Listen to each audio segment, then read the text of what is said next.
sistema.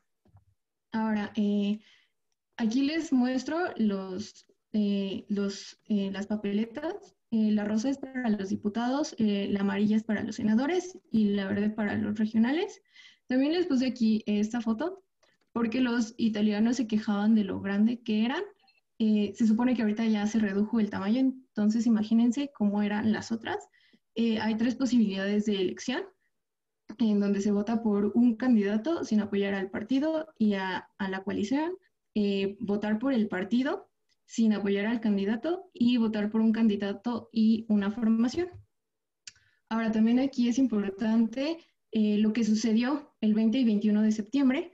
Se llevó a cabo un referéndum constitucional sobre la reducción del número de parlamentarios. Esto fue iniciativa del Movimiento Cinco Estrellas. Y vaya, se proponía reducir, o bueno, se propone reducir un tercio de ambas cámaras del Parlamento, dejando 400 diputados y 200 senadores. Las razones para promover esto era para una reducción de costos en la política, que hubiera mayor eficacia en el Parlamento, perdón. Sin embargo, también hay unas críticas que es sobre que dicen que es una reforma mal hecha, ya que el reducir el número de parlamentarios dejaría zonas sin representación. Entonces, bueno, dejo esto aquí porque seguramente más adelante habrá otra reforma en la ley electoral. Ahora, en cuestión de la cultura política, bueno, observamos que hay una reducción significativa de las personas que no se sienten capacitadas para seguir con la política. También ya la religiosidad no se traduce como comportamientos políticos. Y en una encuesta en 2004 se deja ver el interés del 43% de los jóvenes en la política sobre el 37% de los jóvenes europeos. Sin embargo, también sigue habiendo sentimientos de indiferencia, aburrimiento y desconfianza. Algunas de los comentarios son los partidos solo sirven para dividir a la gente, no sirven para nada y todo esto. También aquí les puse una tabla para observar la participación política juvenil. Bueno, vemos que el número de las personas que ejercen voto y una participación convencional radical es alta. También aquí hay otra, comparando el 2004 con 2003. Y bueno, aquí ya observamos que ya no hubo personas que no dijeran que la política no les gustaba. También, ahora en cuestión de los movimientos sociales, tenemos el movimiento de las sardinas, empezó en diciembre 19, tuvo presencia en Palermo, en Florencia y en Módena. Se le considera como al líder del movimiento, a Matías Santori. Este movimiento es con un rechazo al partido de extrema derecha, que es la Liga Norte. Entonces, bueno, aquí les puse también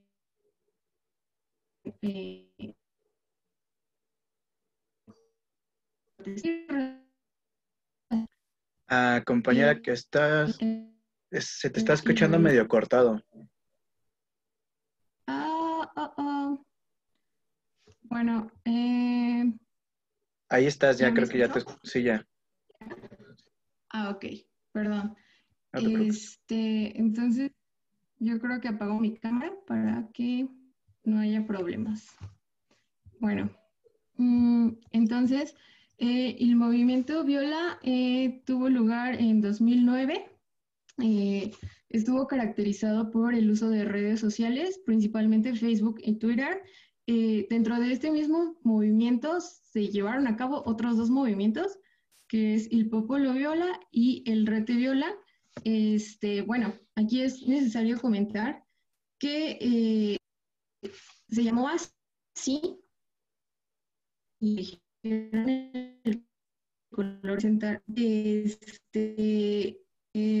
Bueno, ya. La cuestión nace a raíz del No Berlusconi Day, en donde se llevó una manifestación a cabo en Roma con la intención, o se pedía la expulsión de Silvio Berlusconi, Y bueno, ya después pasamos con la Red de Viola, que es la unión de dos decisiones dentro de este mismo movimiento. Pero ya la Red de Viola tuvo una carta ética con principios y reglas del movimiento, y pues su objetivo ya era más concreto, que era la restauración y promoción de la vida democrática en Italia, la cual sentían que estaba degradada por la participación de Silvio Berlusconi. Y ya finalmente, no sé si entre dentro de esta categoría el Movimiento Cinco Estrellas. Después se fundó como, bueno, se constituye ya como un partido político, pero desde 2007 ya había manifestaciones que eran convocadas vía internet por Beppe Grillo, y bueno, todo esto es igual dentro de la era de Berlusconi. Y pues ya, eso sería todo de mi parte. Perfecto. Muchas gracias. Muy interesante la información. Bueno, ahora compañero Víctor Falcón, ¿no? Sí, profe, yo voy a hablar sobre los partidos políticos en Italia. Creo que es importante decir que los partidos políticos son los protagonistas de la democracia italiana.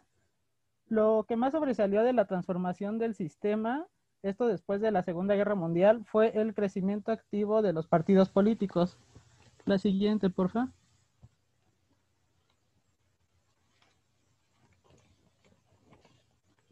Bueno, tenemos a la partitocracia, que es el régimen en donde el poder va a caer sobre las burocracias partidistas y no tanto en las instituciones políticas que se instauran en la Constitución de 1948.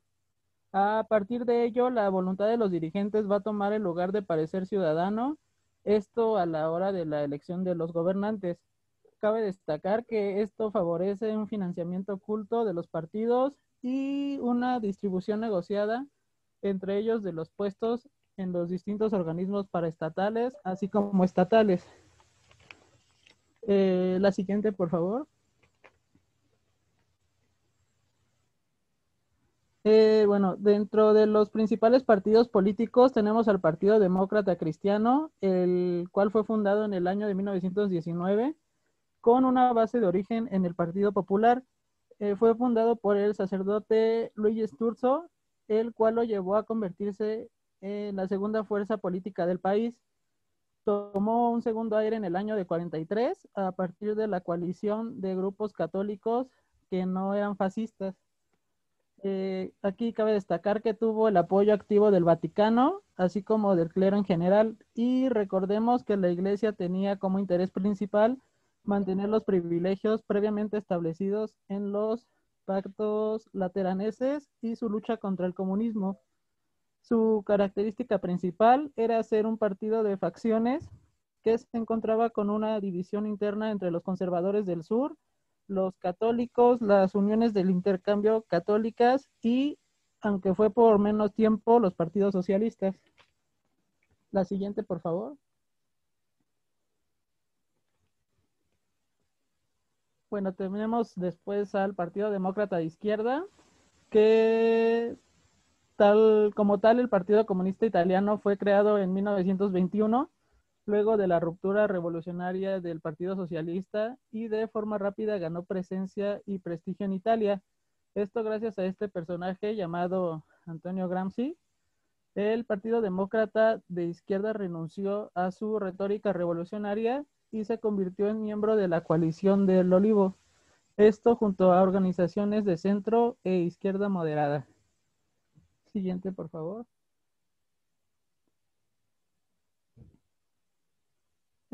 Tenemos que en el año de 1892 se creó el Partido Obrero como antecesor del Partido Socialista Italiano, que era un partido vinculado al sindicalismo y la vocación electoral. Desde que fue creado, experimentó dentro de él pugnas entre el ala marxista y ortodoxa y el sector reformista. Tuvo un gran papel en el movimiento de resistencia antifascista y después de la Segunda Guerra Mundial se convirtió en el partido principal de izquierda. Esto lo logró gracias a el 20%. ¡Puta madre! ¿Pero por qué está erróneo? de las elecciones del 46. Entre los logros del partido se destacan la estabilidad económica del país, las sanciones a evasores de impuestos y como efecto, pues tuvo más ingresos gubernamentales, además de reducir la inflación del 16 al 4%. La siguiente, por favor.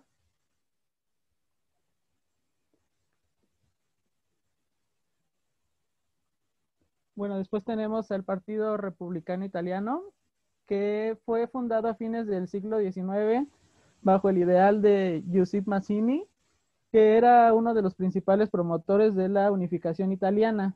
A partir de ello, este partido tiene una orientación liberal y es un partido de cuadros urbanos que no se pudo establecer como una organización de masas. Durante la resistencia fue liderado por Randolfo Pacchiardi, que fue elegido secretario en el primer Congreso Nacional de la posguerra. Es un partido que siempre ha dependido del apoyo de varios sectores, tales como intelectuales, clases medias urbanas, microempresarios y profesionistas independientes. Siguiente, por favor.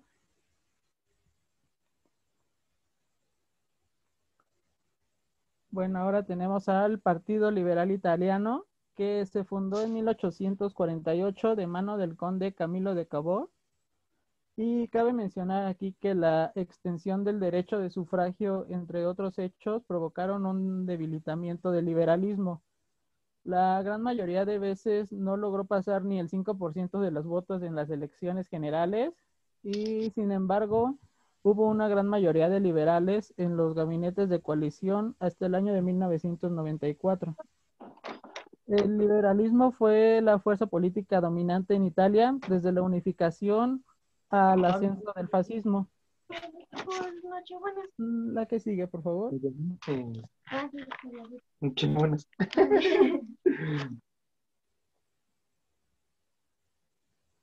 Bueno, tenemos a la Alianza Nacional, que anteriormente se llamó Movimiento Social Italiano.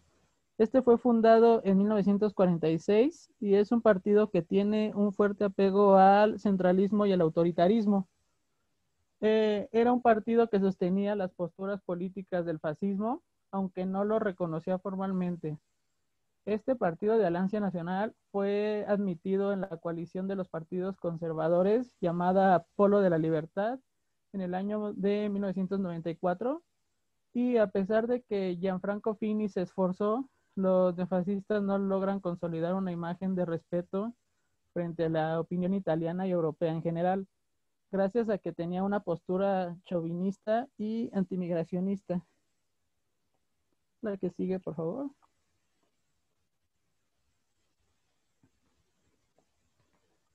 Bueno, tenemos después a Forza Italia, que fue fundada por Silvio Berlusconi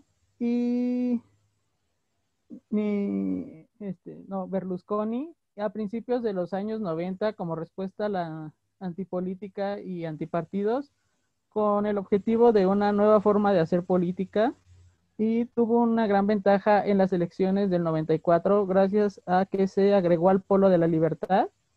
Este partido fue un desastre, ya que defraudó las expectativas al no mantener su coalición unida y a partir de eso ha tenido altibajos desde el abandono del poder en gran parte de los líos legales que ha tenido su líder. El siguiente, por favor.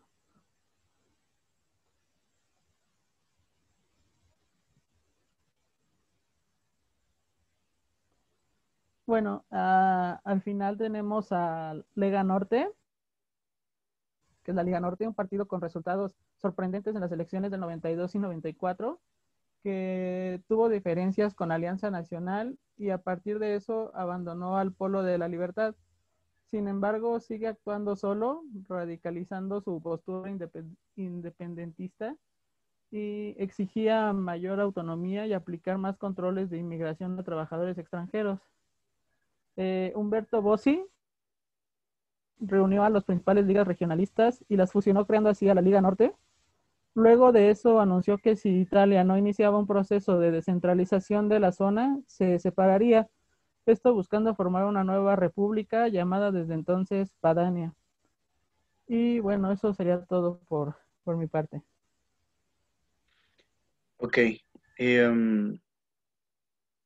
Bueno, ¿alguien tiene alguna pregunta para los compañeros que quiera comentarla? Ya saben que esto todavía vale como participación, entonces, el compañero Fernando, por favor. Sí, yo nada más me quedé con la duda, no sé si el compañero Víctor o alguien del equipo me podría ayudar. En este sistema de partidos ya no entendí, si podrían decirme qué partido sería de derecha, izquierda, centro, porque la verdad me confundí mucho.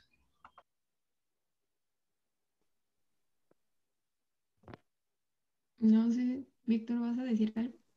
Porque vaya, Este, en- pues como tal, me parece que la mayoría de los partidos son de izquierda y no sé si tengas dudas de algún partido en específico. Am, yo es tengo que la... hay varios. Ay, perdón, Adelante, perdón. adelante, por favor, Magali. Es que, por ejemplo, Lega es de derecha y bueno, se puede decir que de extrema derecha. Y yo les mencioné el movimiento Cinco Estrellas y Cinco Estrellas, vaya, está como a la mitad. No dice si es de izquierda o de derecha porque tiene propuestas tanto de izquierda como de derecha. Entonces, bueno, también ese ha sido uno de los problemas. El Partido Demócrata también es de derecha, creo, porque se alió con el movimiento Cinco Estrellas para volver a proponer a Giuseppe Conte como presidente. Bueno, es lo que yo había leído. Sí, exactamente, ¿no? Era lo que yo le iba a comentar al compañero Víctor, que me parece que por ahí faltó precisamente el movimiento del Cinco Stelle, ¿no? Esta cuestión del partido de las cinco estrellas que me parece que incluso forma parte del gobierno, ¿no? Actual, junto con el partido que mencionaste, pero que, como bien dices, no es, ahora sí que trae el famoso discurso de nosotros no somos ni de derecha ni de izquierda, ¿no? Pero al final, traen como, traen como de todo y le coquetean a cualquiera que le guiñe el ojo, ¿no? Y coquetearon con la Liga Norte, con quien gobernaron, hasta hace poco, ¿no? Y que hicieron ahí, pues unos movimientos dentro del Parlamento para poder sacar a la Liga Norte del gobierno, que era, pues, que tenía, digamos, dentro del gabinete de gobierno, tenía una posición importante y de hecho estos pues eran los que impedían, por ejemplo, que llegaran barcos de inmigrantes, ¿no? A Italia, les cerraban las fronteras, etcétera, etcétera, ¿no? Entonces, bueno, el movimiento de Cinque Stelle es muy interesante porque eh, um, su figura más popular fue un cómico, eh, Pepe Grillo se apellida, eh, casi como Pepe Grillo, pero no es Pepe Grillo, ¿no? Eh, y, y bueno, era un cómico. Digo, yo nunca he visto sus programas o algo así, pero yo sé que él era un cómico, ¿no? Aunque ya en la actualidad ha dejado, digamos, un poco de ser la figura más popular. Pero en este sentido, el movimiento de Cinque Stelle es casi como un producto de marketing, ¿no? Dependiendo de lo que la gente quiera del producto, es lo que ellos van a hacer. Entonces no tienen unos valores fijos ni una ideología fija, ¿no? Son de estos tipos partidos cachol, ¿no? Atrapa todo. Entonces, bueno, Yo, profesor, ajá, bueno, ¿puedo decir algo? Bueno, sí, adelante. como respondiéndole a mi compañero Fernando, eh, bueno, tenemos del lado de derecha a la Liga Norte y al Forza Italia.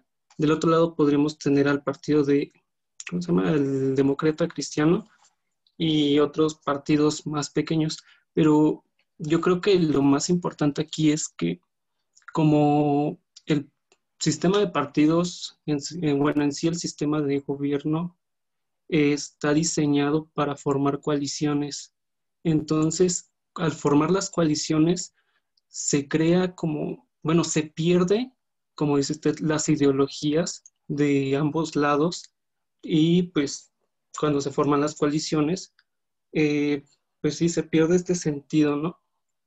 Además de que los partidos están en constante cambio. Por decir, tenemos como el ejemplo de la Liga Norte, que eh, era un partido regional, precisamente del norte de Italia, que después se fue transformando eh, pues a su conveniencia y terminó como un partido de pues ultraderecha supernacionalista, pero pues sí, siempre estaban en constante cambio estos partidos dependiendo a cómo les convenía. Igual el demócrata cristiano que era se juntaban todos los partidos de ese lado en contra del comunismo. Entonces, pues siempre han estado así, de un lado a otro, salteándose. Entonces, como que a veces no tan fácil de encontrarlos en un punto, ¿no? De derecha o izquierda o un centro. Siempre van cambiando dependiendo a cómo sea más fácil llegar al poder. Muy bien. Sí, claro, total, ¿no? Parecen partidos mexicanos. ¿Puedo decir algo más? Sí, adelante, por favor.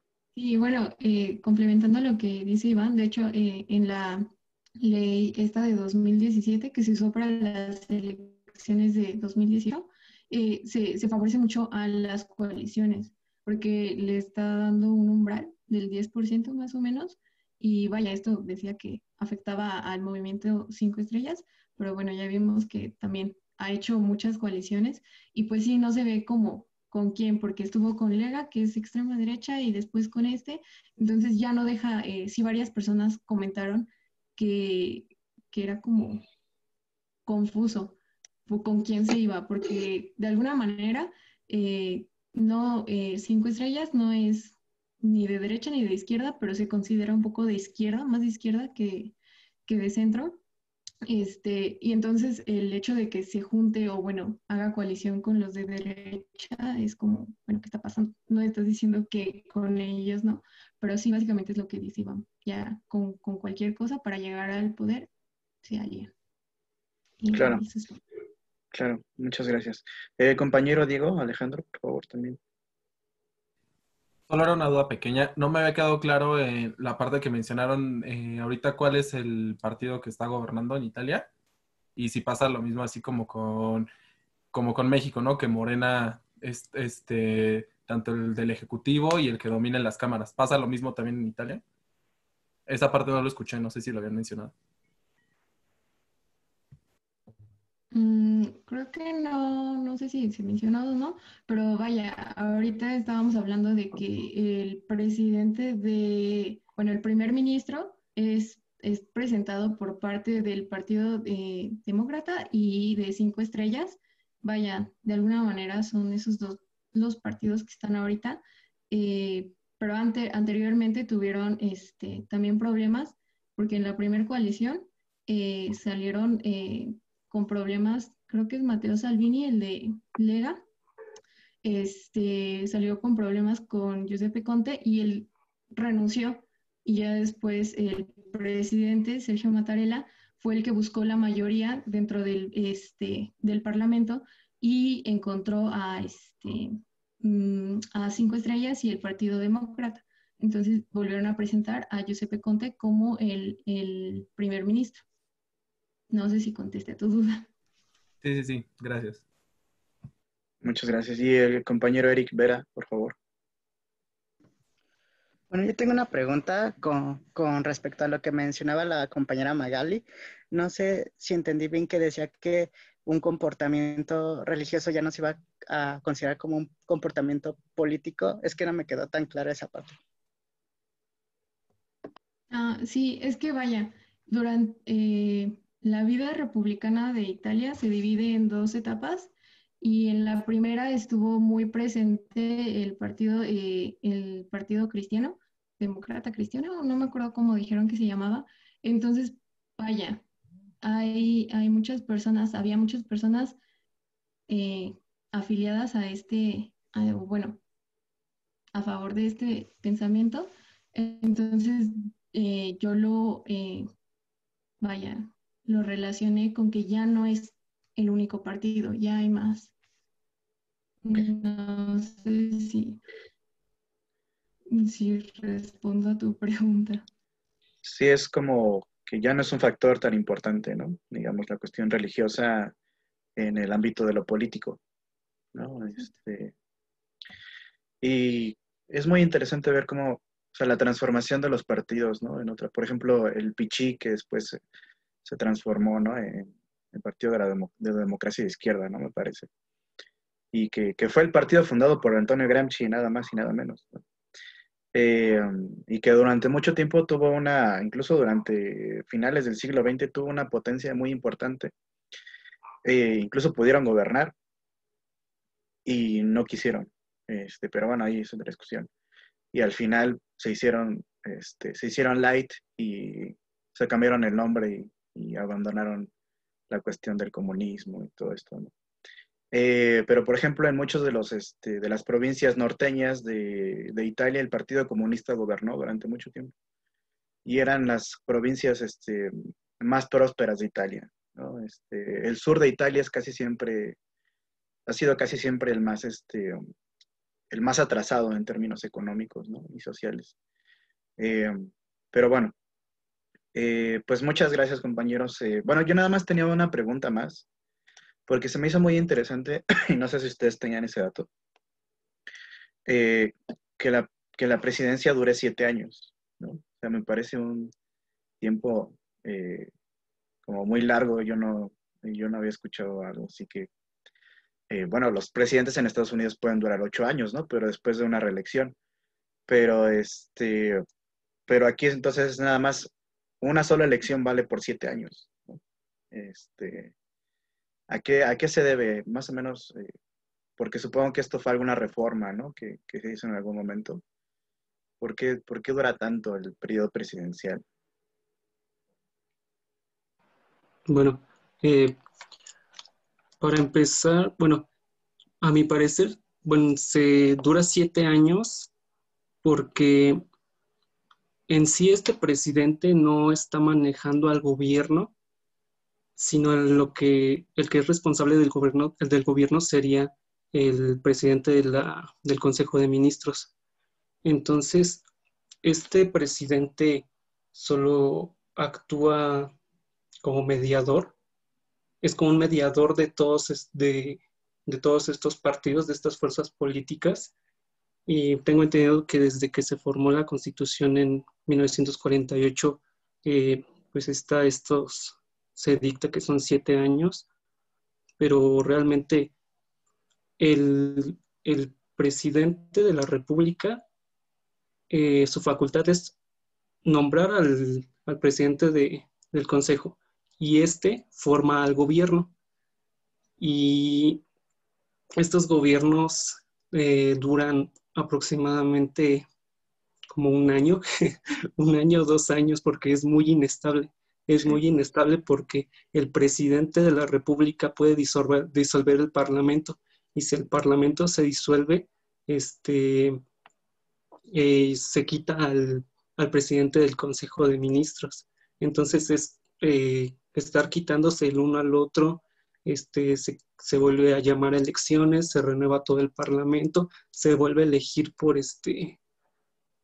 otro, bueno, se vuelve a aceptar otro gobierno que sería el del Consejo de Ministros. Entonces, nada más va a ser como un mediador, ¿no? El presidente de la República. sí, como una figura como de, Ajá, de de jefe de Estado, ¿no? Más bien. como es un es jefe de Estado. El que Ujú. sería ya el jefe de gobierno sería el presidente del Consejo de Ministros, que en este caso lo podrían comparar con un primer ministro, pero en otros estados de Italia, pero con menos poder, porque también está el Parlamento, está el presidente de la República. Entonces no tendría todas las facultades que otro primer ministro. Ok, ok, muchas gracias. Bueno, pues ya ven, los italianos son un desmadre, pero muy cabrón, ¿eh? Casi, casi nos superan en algunas cosas. Pero bueno, pues muchas gracias, compañeros. Me gustó mucho su exposición, muy completa. Y gracias por responder a las preguntas de los demás compañeros. Bueno, no sé quién más, el grupo que sigue, que me parece que es España, ¿no? O, hoy exponen Sí, profe. España, Canadá y Australia, ¿no? Entonces sigue España, según yo. ¿Quiénes son los de España? El compañero Aquí Joseph, andamos. ok. Y mi Y, compañero Marco. ok, perfecto. Bueno, a ver, entonces te hago co-host para que puedas compartirnos pantalla si quieres compartir alguna exposición, algo así, PowerPoint. Y ya está, adelante. Ay, y ya no haga así. Ay, a ver, espera, aquí ando. ¿Ya me pueden ver ya? Sí, adelante. Bueno, nosotros le vamos a, a exponer sobre el sistema político de España. Y antes que esto, pues una pequeña historia de cómo se fue desarrollando pues el Estado, ¿no? Pues al principio, como casi todas las sociedades europeas, pues eran una mezcla de todo y pues entre fenicios, griegos, cartagineses, celtas y romanos, pues trazaron los fundamentos de tanto del idioma como la religión y que actualmente pues han logrado las leyes de España. En el periodo posguerra civil española, pues como España se mantuvo neutral durante la Segunda Guerra Mundial, perdió varios aliados y por lo mismo pudo unirse a Naciones Unidas hasta 1955. Las condiciones políticas y de gobierno en la Constitución fue hasta 1978 que España se había mantenido como una monarquía, que España se declaró como monarquía parlamentaria, puesto que antes era únicamente monarquía, y se declararon en la Constitución igual de 1978, fue la que logró que pues, pudiera haber gobiernos regionales autónomos en España, que pues allá no hay estados como aquí en México, sino son regiones, que creo que igual hay regiones en Italia y no estados.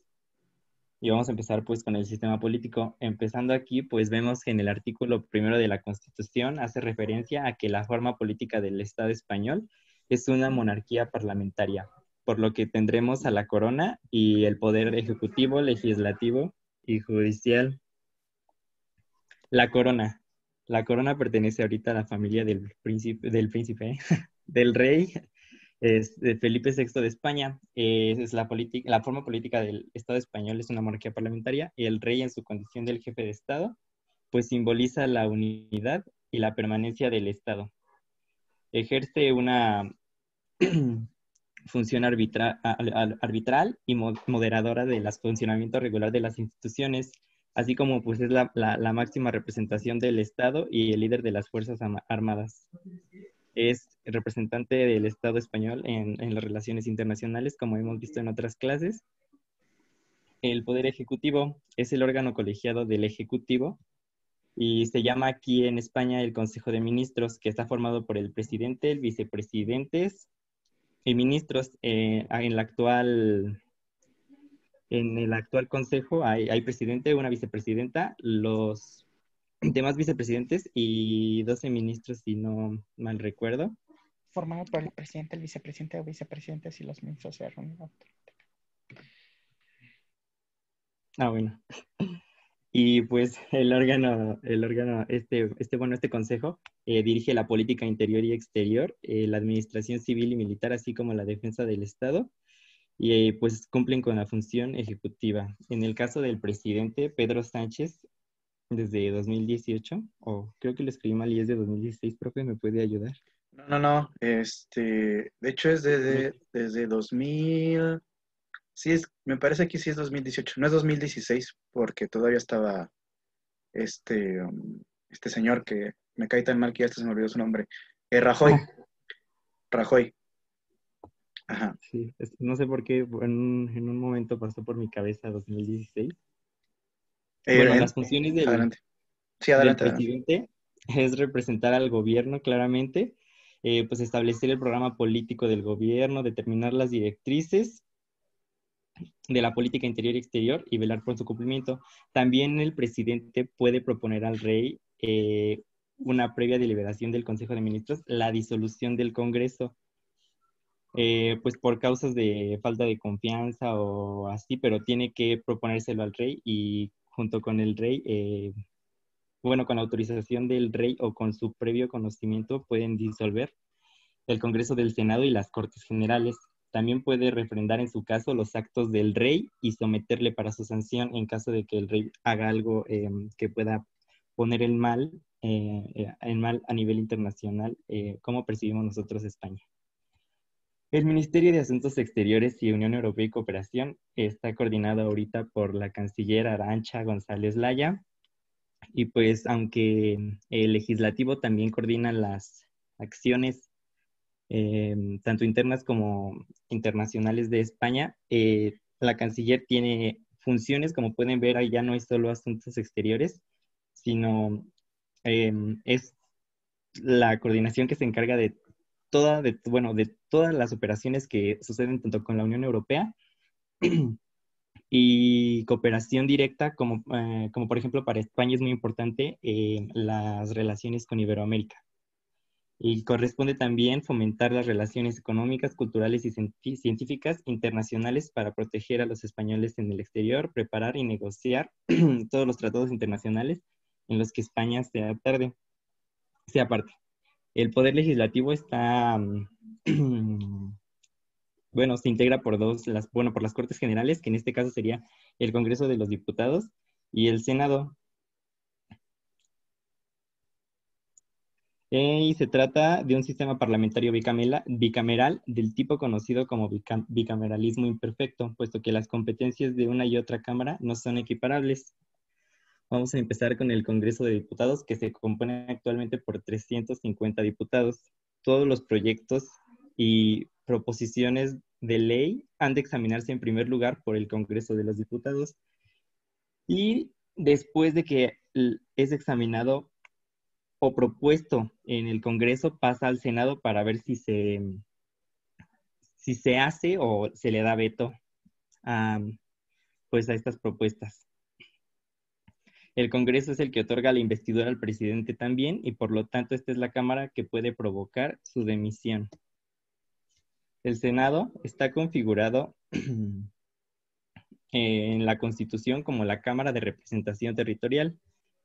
En la 18ª legislatura lo integran 265 senadores, de los cuales 208 son elegidos por sufragio universal directo y otros 57 designados por las asambleas legislativas de las comunidades autónomas, que eligen un senador cada uno y otro por cada millón de habitantes en su respectivo territorio, así como pues en otros estados, mientras más población haya en una ciudad o en este caso en una región, va a tener la posibilidad de tener más representantes en el Senado.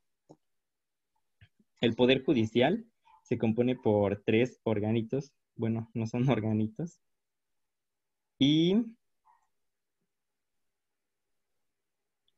aquí lo tengo. La justicia, según la Constitución española, emana del pueblo y es administrada en representación del rey por los jueces y magistrados del Poder Judicial, al igual que los otros 3 poderes. Todos los poderes emanan del pueblo, por eso pues simplemente los españoles por nacimiento pueden proponerse. Y en este caso tenemos al primer órgano, que es el Consejo General del Poder Judicial, y es el órgano de gobierno de los jueces y magistrados. Está integrado por el presidente del Tribunal Supremo y por 20 miembros designados por el rey a propuesta de las Cortes Generales. El Tribunal Supremo es la más alta instancia jurisdiccional del Estado, salvo lo que afecta a las garantías constitucionales que incumbe al Tribunal Constitucional. El fiscal general del Estado es nombrado por el rey a propuesta del gobierno tras consultar al Consejo General del Poder Judicial. El Ministerio Fiscal tiene como misión la de promover las acciones judiciales en defensa de los derechos de los ciudadanos y de los intereses públicos protegidos por la ley, ya sea de oficio o a petición de los interesados. Y tenemos aquí al Tribunal Constitucional. El Tribunal Constitucional es el intérprete supremo de la Constitución, independiente de los demás órganos constitucionales, y está sometido únicamente a la Constitución y a la ley orgánica que lo regula. Está compuesto por 12 miembros nombrados por el rey a propuesta del Congreso de los Diputados por mayoría de 3/5. El Congreso de Diputados propone 4, el Senado propone idéntica mayoría 4 igual, el gobierno de la nación propone 2 y el Consejo General del Poder Judicial puede nombrar 2 y así quedan los 12 miembros nombrados para este tribunal. Las instituciones de control al gobierno y órganos consultivos del gobierno. El Tribunal de Cuentas. Bueno, antes de esto existen dos tipos de instituciones dependientes del gobierno que van directamente y que están atribuidas por la Constitución con cometidos específicos en labor del control del gobierno. En primera parte tenemos aquí el Tribunal de Cuentas y según el artículo 136 de la Constitución, el Tribunal de Cuentas es el máximo órgano fiscalizador de las cuentas y de la gestión económica del Estado, así como del sector público, y el Defensor del Pueblo, e igual en la Constitución Española de 1978, se creó la institución del Defensor del Pueblo como alto comisionado de las Cortes Generales para garantizar la defensa y protección de los derechos fundamentales. Los órganos consultivos del gobierno es el Consejo de Estado, que es el supremo órgano consultivo del gobierno, regulado por la Ley Orgánica de 1980, que ejerce la función consultiva como autonomía orgánica y funcional para garantizar su objetividad e independencia de acuerdo a la Constitución y las leyes, y está compuesto únicamente por consejeros de Estado, quienes ya debieron haber ocupado cargos importantes y que, además de importantes cargos excepcionales, han hecho un trabajo excepcional por el cual pueden entrar a este Consejo de Estado, y ya puede ser en el ámbito administrativo, civil o militar, no importa qué cargo hayan ocupado antes, siempre y cuando lo hayan hecho con responsabilidad y honestidad. Y por último tenemos el Consejo Económico y Social, el cual es un alto órgano consultivo del gobierno en materia socioeconómica y también un lugar de entendimiento de los agentes sociales y económicos cuya finalidad es desarrollar el Estado social y democrático de derecho. Buenas tardes, compañeros. Yo les voy a hablar sobre los partidos políticos, las elecciones y los movimientos sociales.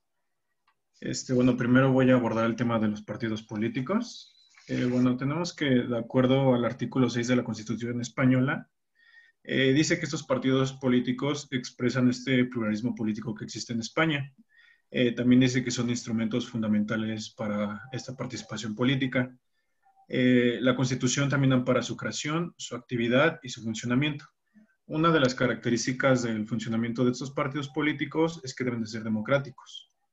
Tenemos que también la ley regula el estatuto jurídico de estos partidos.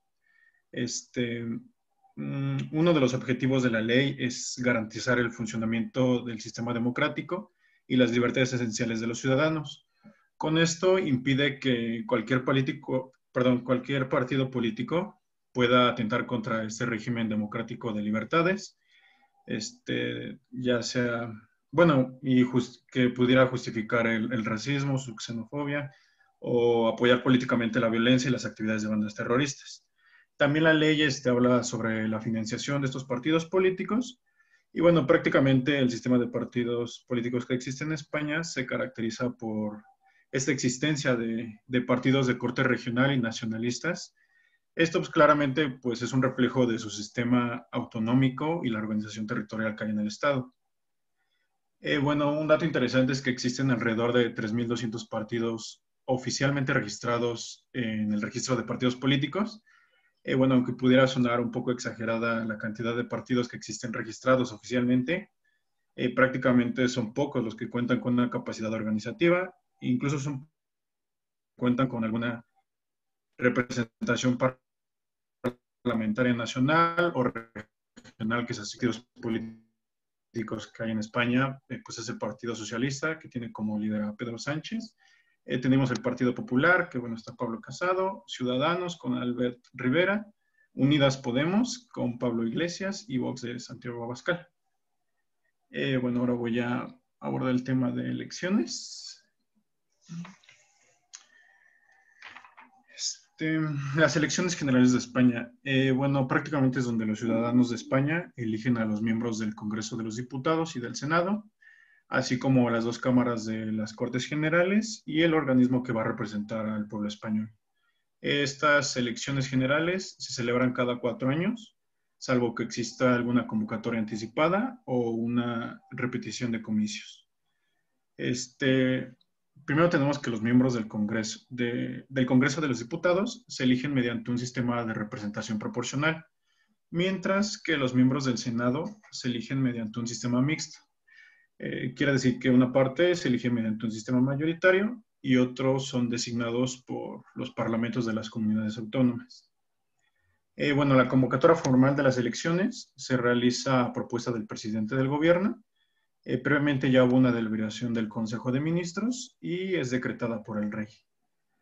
Un dato interesante de estas elecciones es que la Constitución española permite que las elecciones tanto del Congreso como de diputados como del Senado se celebren en días distintos. Sin embargo, hasta ahora pues siempre se han celebrado a la vez.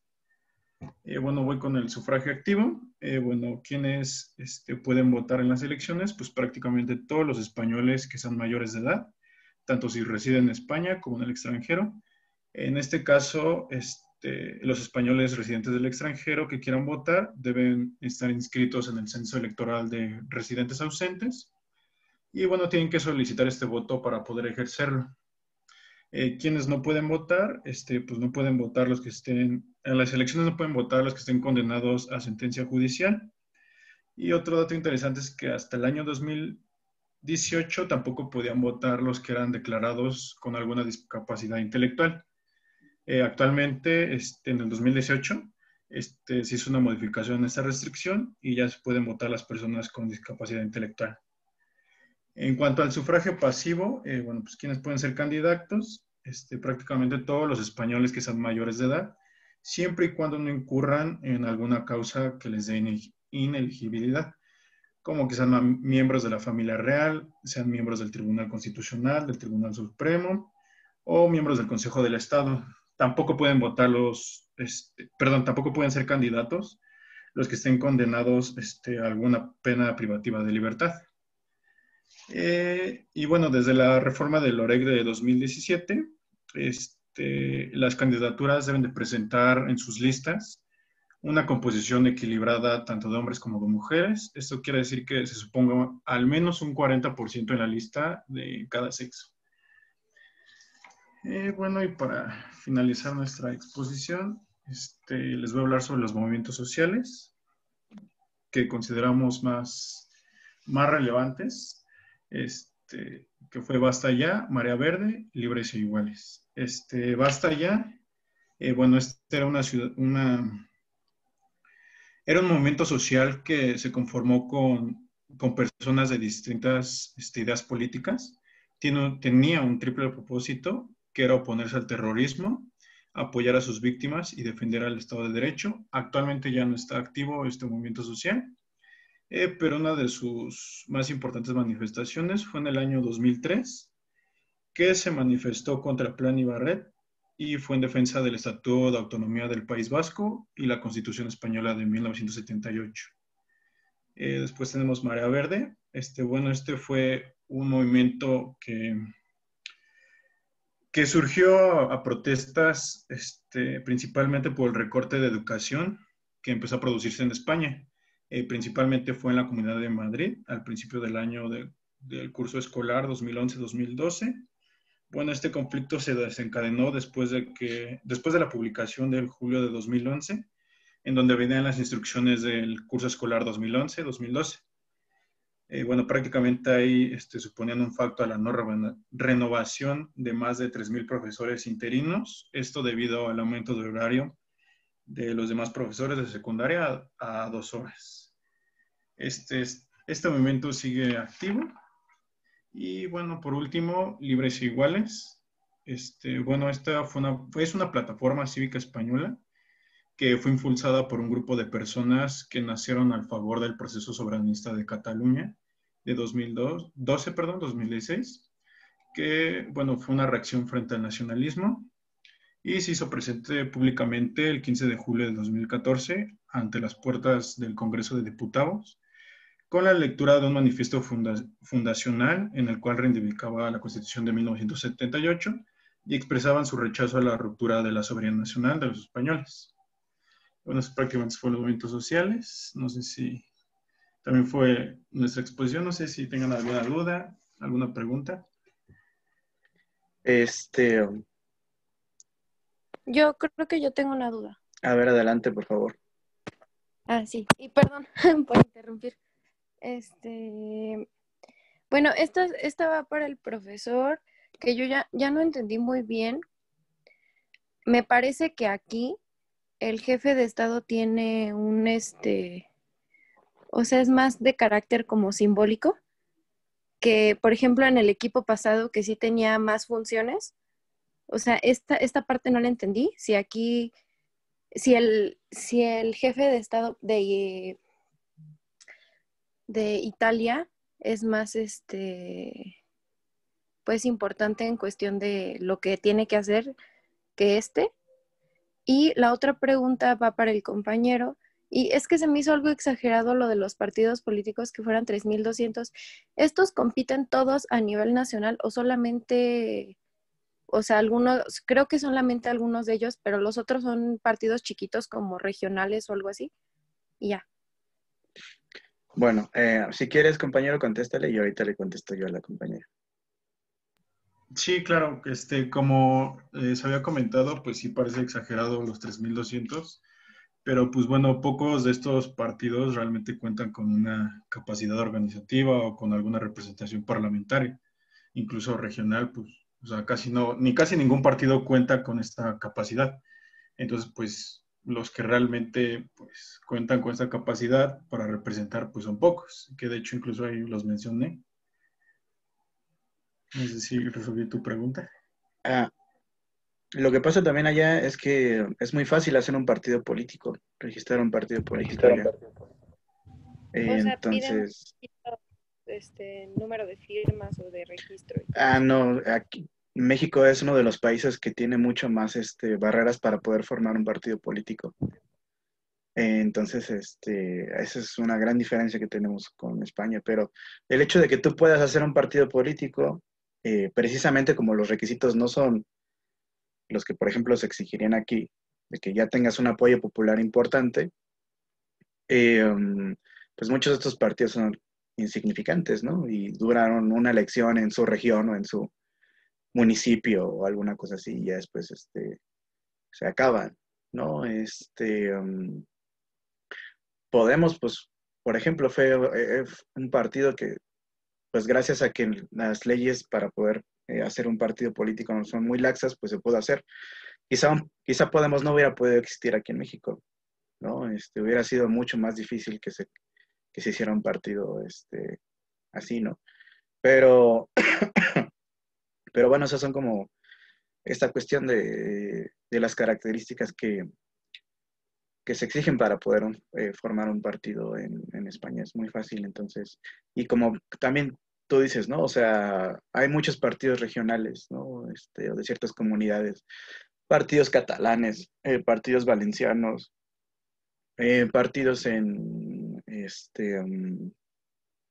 el País Vasco, distintos partidos en Asturias, ¿no? Es muy, está muy fragmentado en términos regionales eh, los partidos. Un dato interesante es que, por ejemplo, en Cataluña ganan mucho más los partidos regionales al interior de Cataluña que los grandes partidos nacionales, ¿no?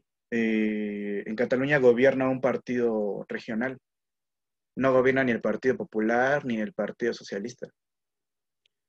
Entonces, tiene que ver con las características especiales, obviamente, que tiene Cataluña, ¿no? Casi que es como un país aparte, o al menos así algunos lo han querido pensar, ¿no? Eh, y bueno, en cuanto a lo del jefe de Estado, sí, o sea, tiene una función simbólica, pero incluso esas funciones simbólicas están dentro de la propia Constitución, ¿no? El hecho de que sea simbólico no, no hace que entonces, pues que nada más sea como un adorno. O sea, sí, sí tiene chamba, pero no tiene capacidad de decisión tan importante. Sobre todo hasta a la hora de representar, por ejemplo, al exterior España. O sea, cuando cuando el rey viaja, por ejemplo, que viene a México, que va a distintos países, lo está haciendo en representación de España como jefe de Estado, ¿no? Eh, pero él no tiene una capacidad de decidir, simplemente representa, como bien dice, simbólicamente, pero no decide, ¿no? Eh, y se supone que tiene o es una figura de unión de todos los españoles, ¿no? Pero, por ejemplo, fíjense en lo que dijo en este último mensaje de Navidad.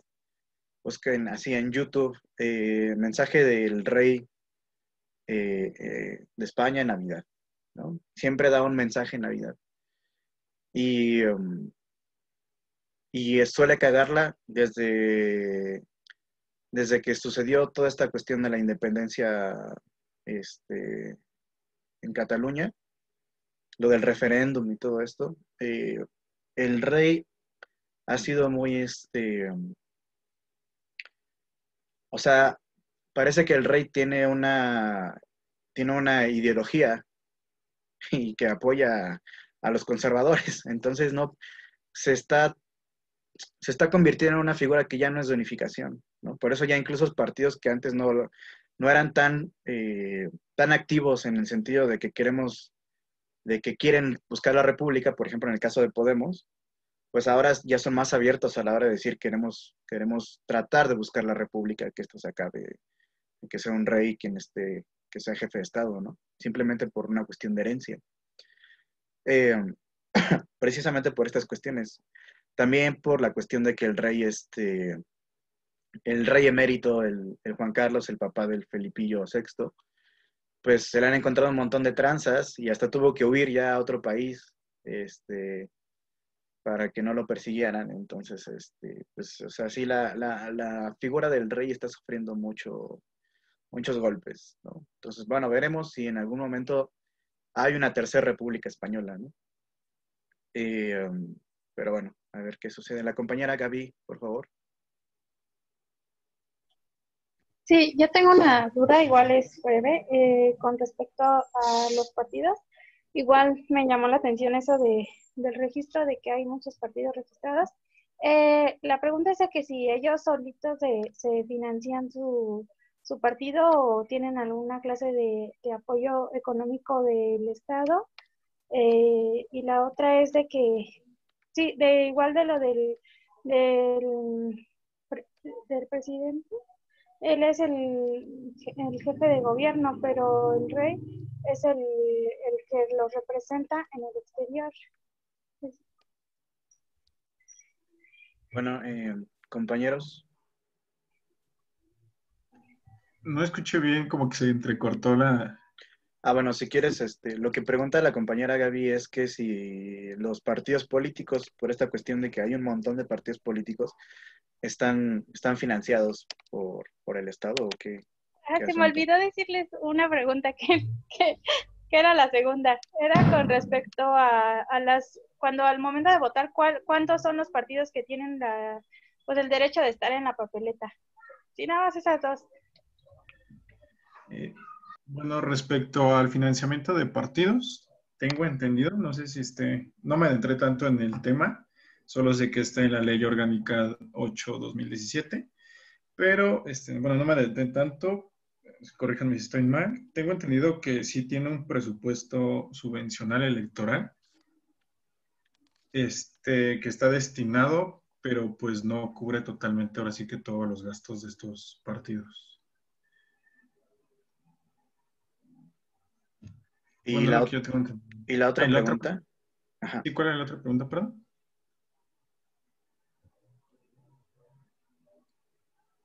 ¿Cuál es la otra pregunta?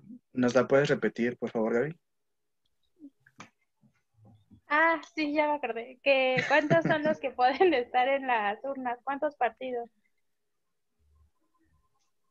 Pues, tengo entendido que igual prácticamente todos, ¿no? O sea, porque pues como está el sistema, estos partidos políticos que hay incluso de corte regional y nacionalista, y bueno, apoyándome con lo que dijo el profesor, pues tengo entendido que prácticamente, pues todos los que tengan esta capacidad, pues tienen para entrar en estas elecciones, ¿no? Para ampliar un poco la respuesta del compañero, los partidos políticos, en este caso español, ellos no están, acuérdense, ellos no utilizan papeleta, no es como nosotros que llegamos a votar y hay una papeleta y están los dibujitos de todos los partidos, ¿no? Y no sé, a lo mejor alguien se imagina que están los 3.200, ¿no? Y es una papeleta enorme así para votar por todos, ¿no? Porque acuérdense que allá votan por listas. Entonces tú lo que haces es llegar y con tu lista del partido que quieres, la haces bolita y eso es lo que metes a la urna. Pero no está la papeleta como tal de PAN, PRI y tú tachas, sino que a ti te llega la lista por correo, te puede llegar una lista por correo, o tú la imprimes y entonces eso es lo que llevas a meter a la urna, ¿no? En cuanto a la financiación, la financiación se da hasta que es un partido fuerte, ¿no? Hasta que ya tiene un apoyo popular. Por eso los partidos que recién van empezando, por ejemplo, lo que hizo Podemos cuando recién empezó, fue hacer crowdfunding, ¿no? Buscar donaciones por parte de sus simpatizantes para poder financiar sus campañas, ¿no? Y luego lo que hacían era comprometerse, a veces eran donaciones y a veces eran préstamos. Lo que hacía el partido era comprometerse a regresar esos préstamos después de las campañas, ¿no? Pero eso era teniendo mucha fe, ¿no? O sea, ellos esperaban realmente ganar de manera importante ciertos votos, ¿no? Pero bueno, lo lograron y ya después regresaron esos préstamos que mucha gente les hizo. Por eso también dependieron, por ejemplo, mucho de las redes sociales digitales para poder, pues, esparcir su discurso, ¿no? Porque no tenían acceso, por ejemplo, a las televisiones nacionales, como Televisión Española. Eso sobre todo sucedió con Vox, ¿no? Como nadie invitaba a Vox porque todavía era un partido chiquito, los de Vox tuvieron que recurrir a las redes sociales digitales, a Twitter, a Facebook y sobre todo a Instagram, que es donde más éxito han tenido los de Vox.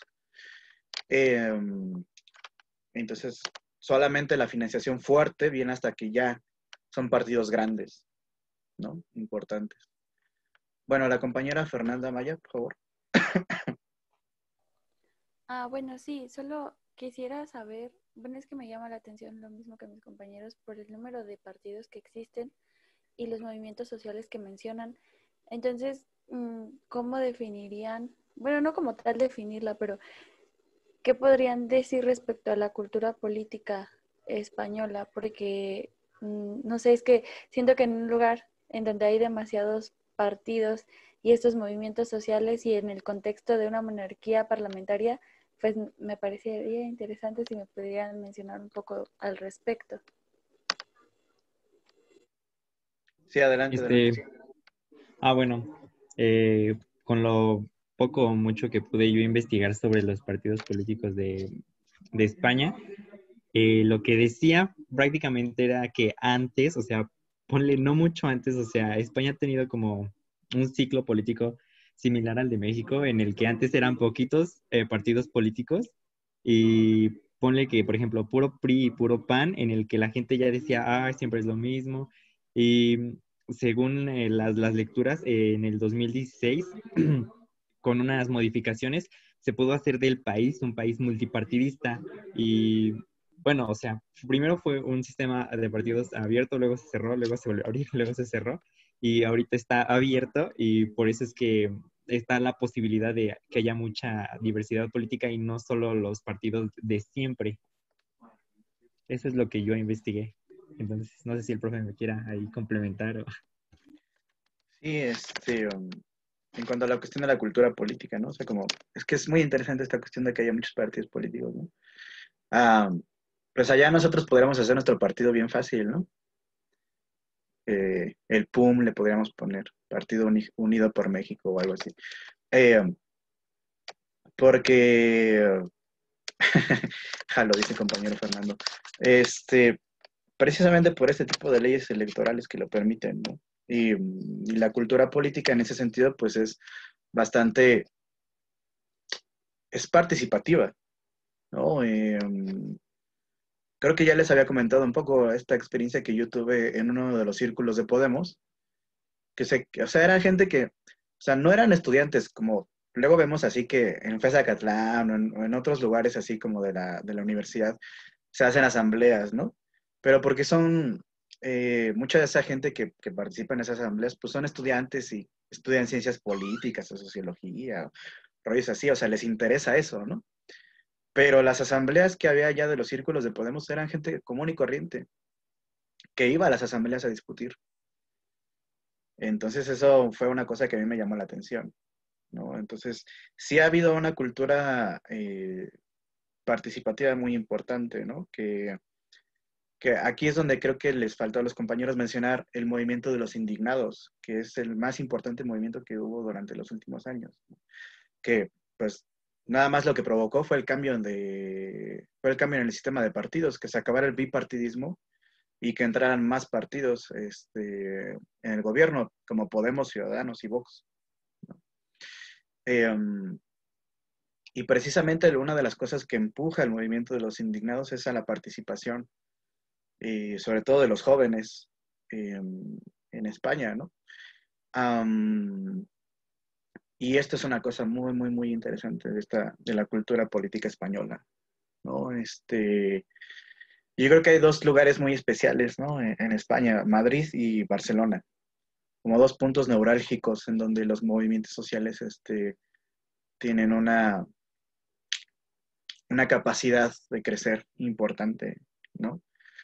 Cada uno con sus distintos matices. Obviamente casi siempre los catalanes hacen movimientos sociales para decir que se quieren independizar o un acento así, ¿no?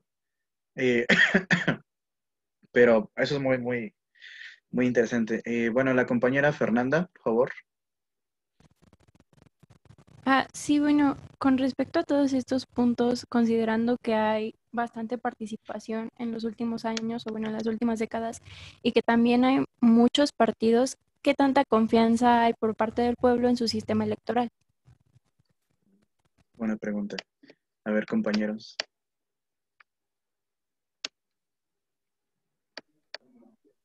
Yo tengo entendido que por lo mismo de la participación de la ciudadanía, aunque sí hay como, bueno, el hecho de que haya mucha diversidad creo que habla por sí solo, ¿no? O sea, la participación y el interés de la gente está, o sea, tal vez no apoyen o ponle, o sea, por ejemplo, como dice el profesor, tal vez la gente mayor está acostumbrada a los partidos de antaño, pero pues los jóvenes han hecho este esfuerzo por crear algo diferente. O sea, con el simple hecho de que haya 3.200 partidos políticos diferentes, creo que esto nos quiere decir que, pues, o sea, tal vez ellos no vayan de la misma, no vayan en el mismo camino que, pues, que sus seres un poco más grandes, pero ellos sí buscan con el simple hecho de crear un partido político es que buscas algo diferente a los demás. Entonces yo creo que sí, ahí se ve el interés y el querer de la gente, en este caso de los jóvenes españoles, por buscar un camino y un rumbo distinto para su país. De hecho, en estas últimas elecciones del 2019 hubo una participación de arriba del 66%. Entonces, bueno, fue igual mucho mejor que durante, bueno, años pasados, ¿no? Esta participación. Sí, y un poco ampliando, ¿no? O sea, es que también está esta cuestión de que ha habido el surgimiento de nuevos partidos políticos, ¿no? O sea, y esto le ha dado nuevas opciones a las personas para poder elegir, ¿no? Si todavía siguieran los mismos partidos de siempre, PSOE, Partido Popular, que eran como los más importantes, quizá la confianza electoral sería muy, muy baja. Y si, imagínense, además, si tuvieran todas las restricciones para formar un partido político como las que hay en México, yo creo que la participación política sería todavía más baja. Porque el propio sistema lo que estaría haciendo es impedir que surjan nuevas opciones y entonces de esa manera que la gente pueda identificarse con nuevos partidos políticos, ¿no? Aunque al final estos partidos políticos terminen haciendo lo mismo que los otros partidos políticos, ¿no? Pero en un principio hay como esta esperanza, ¿no? De esta cuestión que, por ejemplo, vimos en el caso de Italia, ¿no? Que desde el 94 Berlusconi ya estaba hablando de otra forma de hacer política. Desde el 94, imagínense. Y luego en España surgen estos nuevos partidos después de 2012, también con este tipo de discurso, ¿no? De hacer política de forma diferente, ¿no? Y entonces, bueno, cada vez que escuchen un partido político que diga que van a hacer política de forma diferente, pues dúdenlo. No es un discurso no es un discurso nuevo. Y bueno, casi siempre terminan amoldándose a lo anterior, ¿no? Entonces, bueno, pues eso. No sé si alguien más quiera decirnos alguna Gracias. otra cosa. No, ¿de qué? Bueno, pues muchas gracias, compañeros. Le damos entonces la palabra a los compañeros que siguen. No sé quiénes son los compañeros que siguen. Nosotros, profe. Adelante, por favor. Perfecto. Entonces, te comparto a ti, bueno, te hago co-host para que puedas. Ya estás. Ok.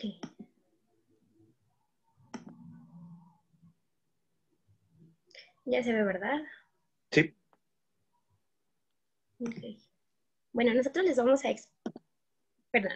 les vamos a exponer acerca del sistema político de Canadá.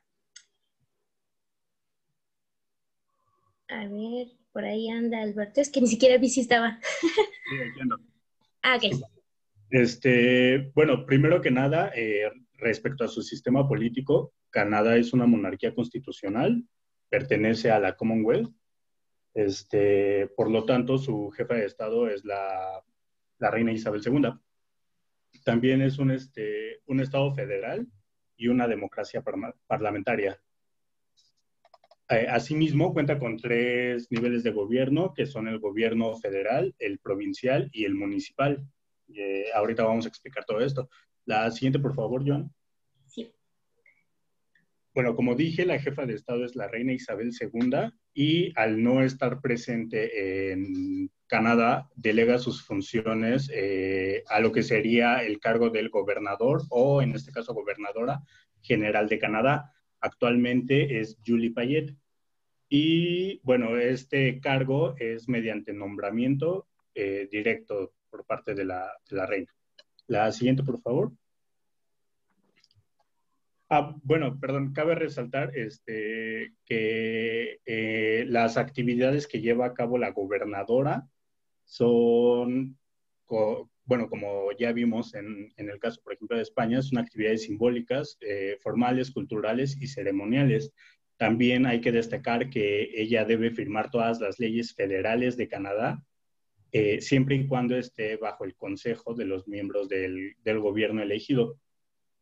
Por otro lado, el poder ejecutivo recae sobre el primer ministro y su gabinete. Actualmente es Justin Trudeau.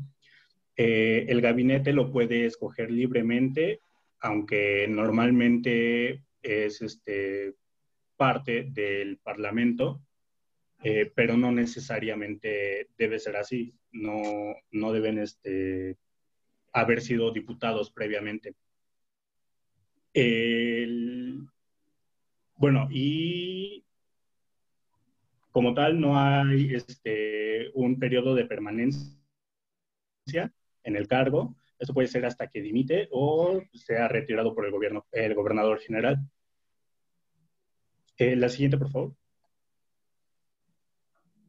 En cuanto al poder legislativo, es ejercido en el Parlamento, o bueno, por el Parlamento, y este está compuesto por 2 cámaras. La Cámara Alta, que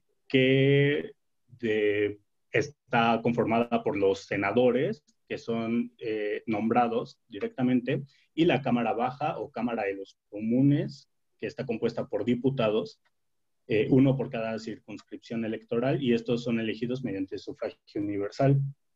La Cámara de los Comunes es la más importante, ya que prácticamente todo el poder legislativo recae sobre ella, y se hacen elecciones cada 4 años y tiene un mandato máximo de 5 años. La siguiente, por favor. Respecto al poder ejecutivo, su máxima corte es la Corte Suprema de Canadá. Aquí algo de resaltar o algo pues llamativo de Canadá es que cuenta con dos sistemas jurídicos, que es la Common Law y la Civil Law. La Civil Law o esta ley romana aplica principalmente en Quebec, que es la provincia francesa de Canadá. Y puede también tener o convivir con lo que es la Common Law, que es la Common Law es el hecho de la jurisprudencia en Canadá, que en base a las sentencias y juicios previos se van haciendo sentencias nuevas para casos concretos, y en cambio la Civil Law es como la que tenemos, que es como que un código escrito, un código civil. La siguiente, por favor, Joan. Y bueno, quise también ponerles una división más o menos de cómo está conformado Canadá, para que entendamos por qué, lo de los 3 niveles de gobierno. Como dijimos, está el federal. El federal, por ejemplo, se encarga de cosas que le atañen a la nación entera, como son la política exterior, el comercio internacional, la defensa, la pesca, transporte, comunicaciones, carga fiscal federal, sistema monetario y bancario, derecho penal, derechos humanos. Y por otro lado están los gobiernos provinciales. Canadá está dividido en provincias y territorios. En el caso de las provincias, que son 10, prácticamente toda la parte del sur, tienen una mayor independencia del gobierno, y también cuentan del gobierno federal. Y también cuentan con un gobierno muy similar, ya que ellos cuentan con un primer ministro que se le llama premier. También cuentan con una cámara, antes eran 2, pero me parece que hasta 1962 fue cuando se abolió esto y se queda una sola. Y el teniente gobernador vendría a ser el equivalente al gobernador general, es decir, como la representación monárquica, pero a nivel provincial. Además, en el caso de las provincias, tienen a su cargo lo que es la administración municipal, la educación, la cultura, la carga fiscal provincial, el manejo de los recursos naturales, de la sustentabilidad, y la administración de justicia. Y la siguiente, por favor. Ahora pasamos con la parte del sistema de partidos.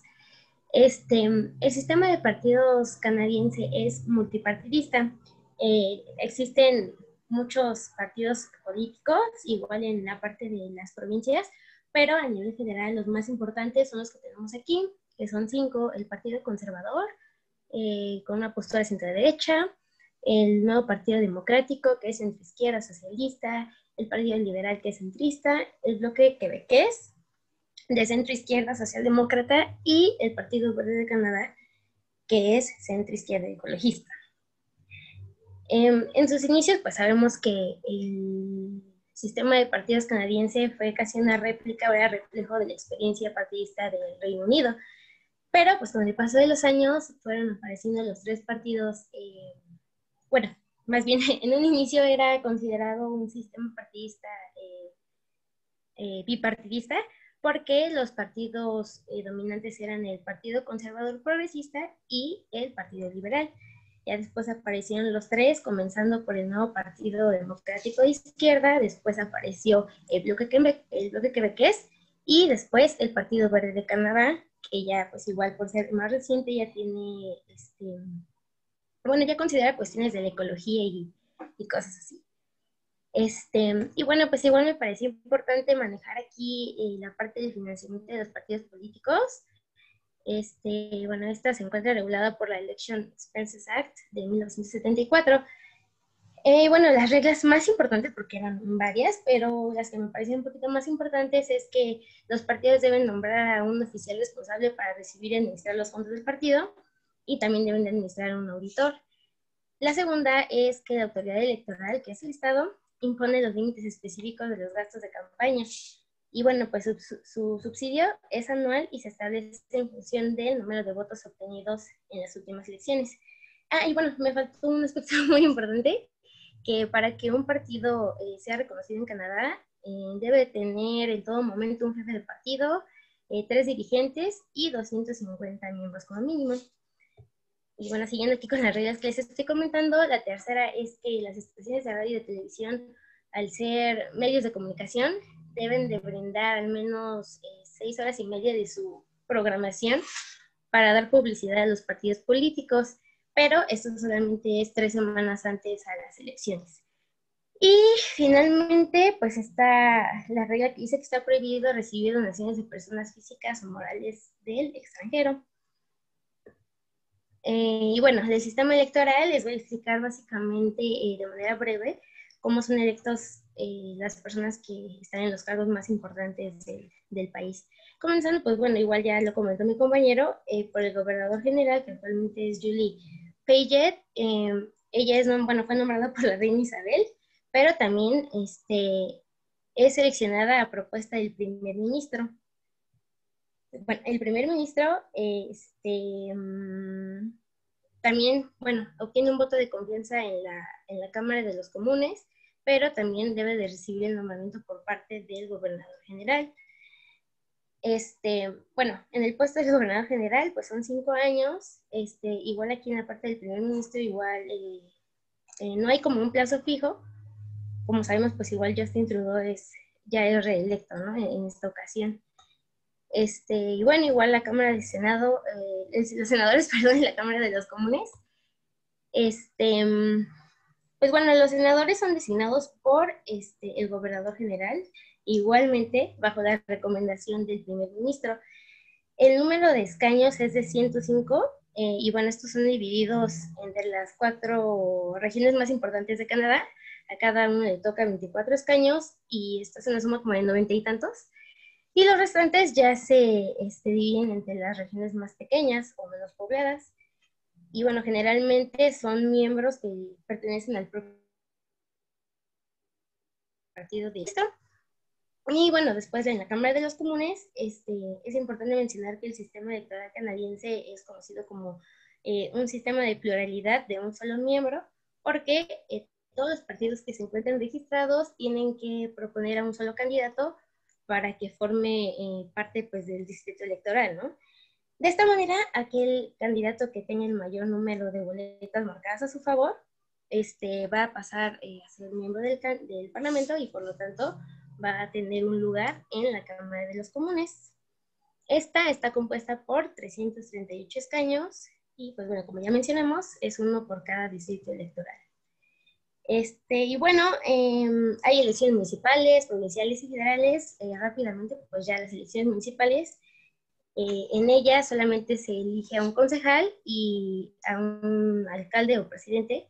Y bueno, es importante mencionar aquí que estas personas no representan como tal a un partido político, pero en las elecciones provinciales, las personas sí están afiliadas a un partido político, y bueno, igual mencionó mi compañero, aquel líder del partido con la mayoría de candidatos elegidos después de una elección se convierte en el premier de la provincia. Y bueno, ya las elecciones federales, que igual ya lo mencionó mi compañero, nada más para recalcar que el primer ministro va a ser aquel líder del partido político que consiga la mayoría de los asientos en la Cámara de los Comunes. Bueno, igual va a ser el jefe de gobierno. Y bueno, en el sistema electoral canadiense también es importante la opinión pues, de los ciudadanos, ¿no? Por eso también existe un referéndum que es, pues sí, es la parte en la que los ciudadanos pueden pues tomar opinión acerca de un tema importante a nivel federal. Es importante hacer esta excepción, que solamente es a nivel federal, y tiene que ser un tema pues muy muy importante para que estos puedan opinar, ¿no? Y formar parte de las decisiones tomadas. Y bueno, pues ya ponerles aquí nada más para que recalcarles que estos son pues las personas o los cargos por los que la gente no vota. O sea, los ministros del gabinete federal, del gabinete provincial, el gobernador general y tenientes gobernadores y los senadores. Pues como ya les dijimos, son elegidos pues, por la reina Isabel en este caso, ¿no? Y pues igual tiene opinión el primer ministro y el mismo gobernador general. Bueno, ya para finalizar, tenemos los movimientos sociales. Como en algunas partes del mundo, estos movimientos empiezan a hacerse notar en los años 60. En esta época, pues, hay muchas demandas, ¿no? Muchas luchas sociales. Empieza el movimiento ecologista, tal vez no como lo vemos a día de hoy, pero empezó. También habían movimientos pacifistas, había una rebelión cultural que todos conocemos, ¿no? Que fue emprendida por estudiantes. En Canadá, estos movimientos, pues, tanto liberales como conservadores, están presentes a día de hoy y los podemos dividir en tres tipos. Están las demandas en torno a la calidad de vida y de muerte. Tenemos el derecho a la diferencia como un derecho universal. Esto se puede explicar, pues, con la diversidad, ¿no? De Canadá. Realmente hay gente de todas partes, hay de todas culturas. Y pues bueno, solo habría que ver el gabinete de Trudeau, ¿no? Realmente hay muchísima gente de muchas partes. Y también tenemos el movimiento, bueno, nuestro tercer tipo de movimiento, que son los movimientos fundamentalistas. Siguiente, por favor. Bueno, como comentaba, tenemos nuestro primer tipo, que son las demandas en torno a la calidad de vida. Bueno, estos dos tipos cabe recalcar que son movimientos liberales, ecologistas. Regularmente está liderado por el Partido Ecologista de Canadá. Los ecologistas, pues como ya sabemos, últimamente se han hecho sonar para cambiar ciertas legislaciones, para atraer o introducir ciertos productos biodegradables, o también lo de la carne de animales, ¿no? Que sea sustituida por carne de laboratorios, por ejemplo. O también tenemos los movimientos por el derecho de los animales que vienen de la mano, movimientos en contra de la violencia. Aquí me gustaría recalcar el movimiento que se manifiestan en contra de la violencia que es ejercida contra las minorías étnicas. Aquí, como recordaremos, eso lo digo más adelante. También tenemos el apoyo asistido al suicidio, que básicamente es la eutanasia, ¿no? Y por otra parte tenemos la diferencia como un derecho universal. Aquí también me gustaría recalcar un movimiento que es el IDOL, que No More, del 2012, que básicamente se encarga de que los derechos de la gente originaria de Canadá sean respetados. También tenemos los skinheads, que también es gente que quiere que, pues sí, que básicamente que haya una diversidad y que sea respetable esa diversidad. También Black is Beautiful. Y pues bueno, estos movimientos caen dentro de lo que podríamos decir movimientos críticos. Esto en el sentido de que son abiertos, que son innovadores y que están orientados hacia un diálogo, a diferencia del tercer tipo de movimiento que vamos a ver ahorita, que es los movimientos fundamentalistas, que estos movimientos fundamentalistas están cerrados al cambio.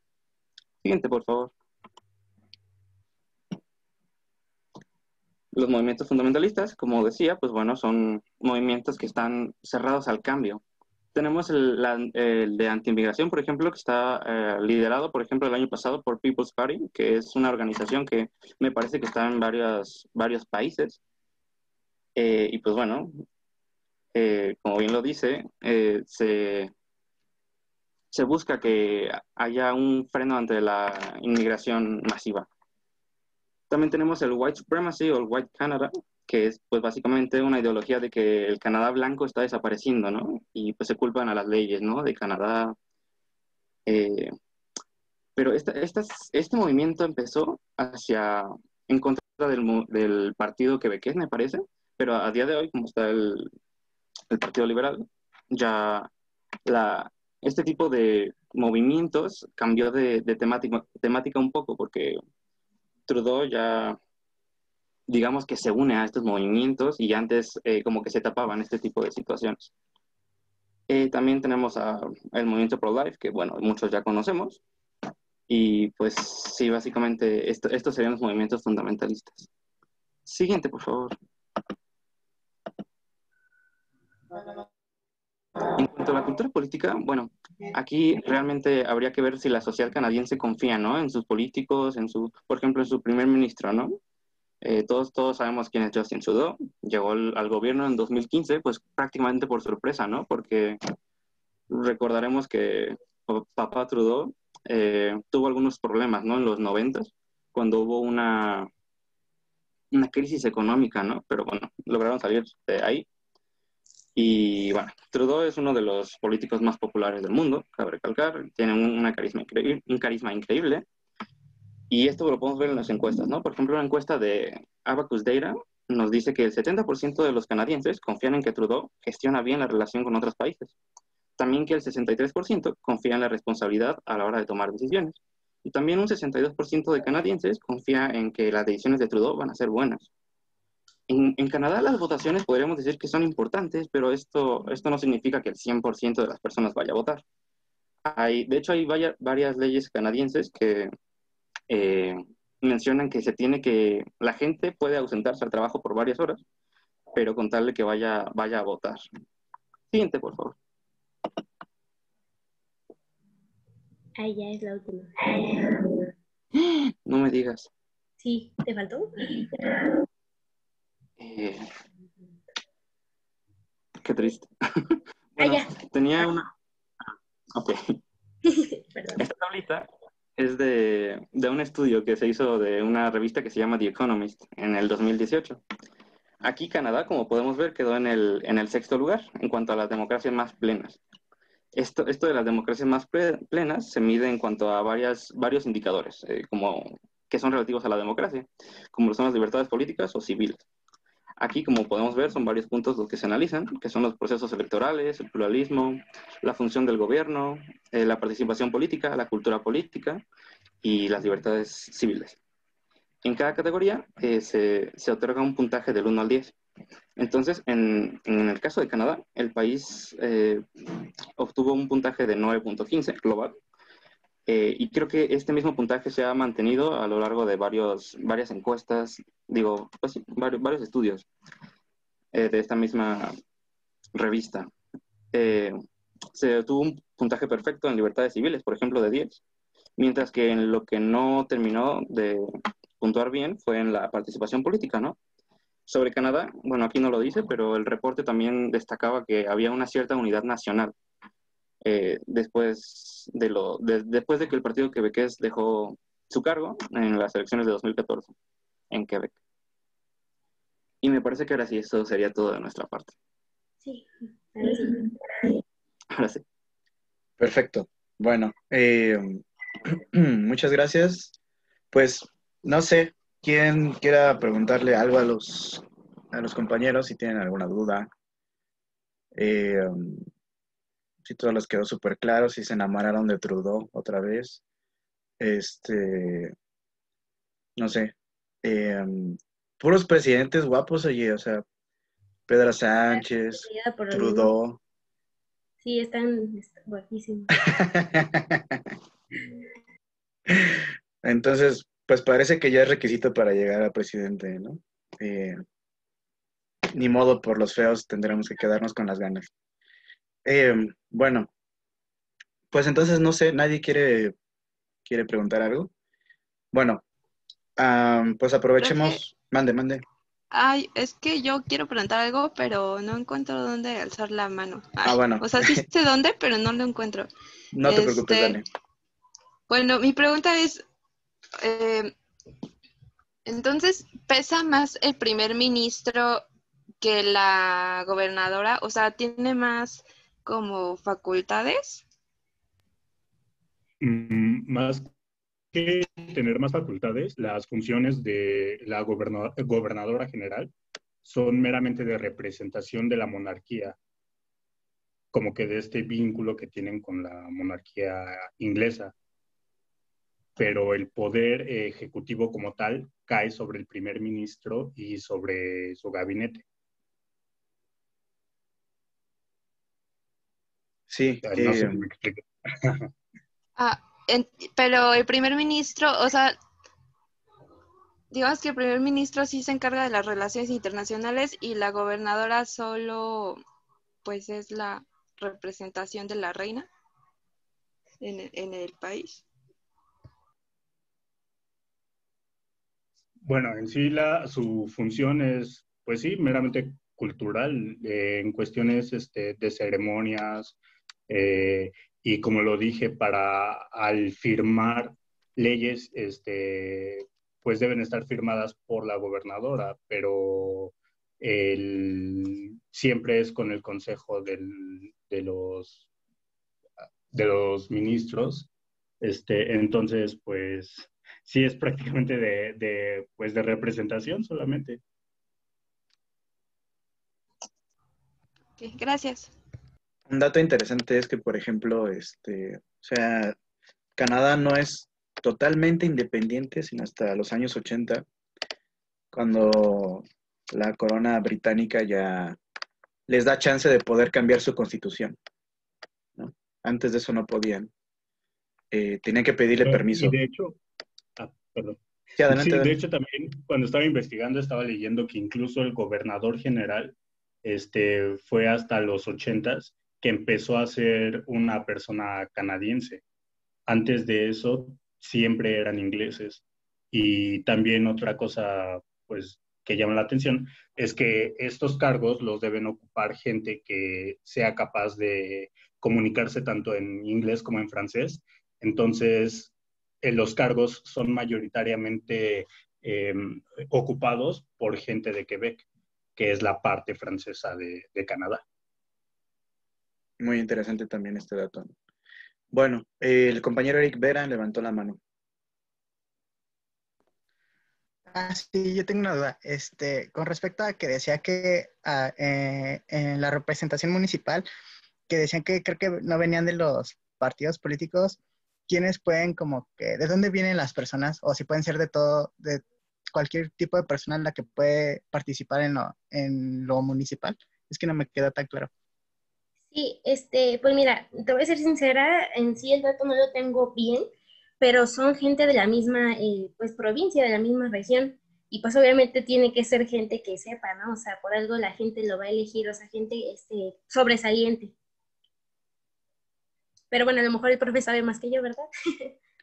Aquí sí les falló yo a todos, pero Sí, es que fíjate, perdón, profe, es que sí investigué, no creas que no, pero hay como poca información, o sea, se enfoca más como a cuestiones provinciales y federales que como son más sobresalientes que las municipales, pues nada más encontré esa parte en la cuestión municipal. Ok, gracias. ¿Y de qué? ok, bueno, muchas gracias a mis compañeros. Muy buena exposición. Pues tenemos todavía 15 minutos, entonces aprovechemos esos 15 minutos para que el siguiente equipo comience, ¿vale? ¿Quiénes son? Somos nosotros, prof. Daniel, Eric y... Ok, vale. y Pues a ver, ¿a quién le comparto pantalla? ¿A ti? prof. Ok. Sí. Ya estás. Ahí está. Listo. Yes.